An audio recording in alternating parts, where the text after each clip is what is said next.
छौड़ी सोइया गे गर्मी वाला सुइया देबोगे छौड़ी बना ले हमारे सोइया गे।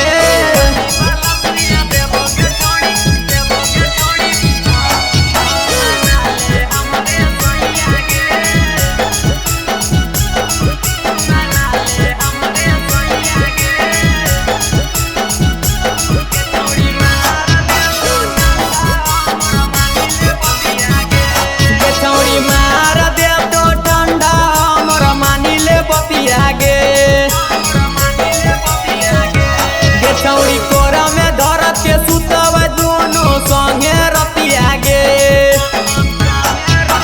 रह बिहर दम गरम गे छौड़ी तू बिना रजैया गे रह बिहर दम गरम गे छौड़ी तू बिना रजैया गे। गर्मी वाला सुइया देबोगे छौड़ी बना ले हमारे सोइया गे गर्मी वाला सुइया देबोगे छौड़ी बना ले हमारे सोइया गे।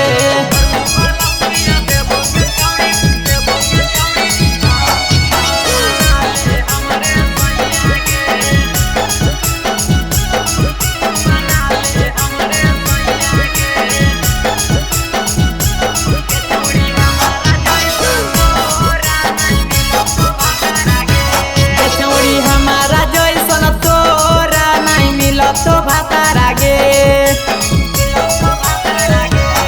छौड़ी के तनो तो देखो भी पंडित जी से पता रागे संजय मितले सब संगे करले डरैया गे यार के विजय संगे करले डरैया गे। गर्मी वाला सुइया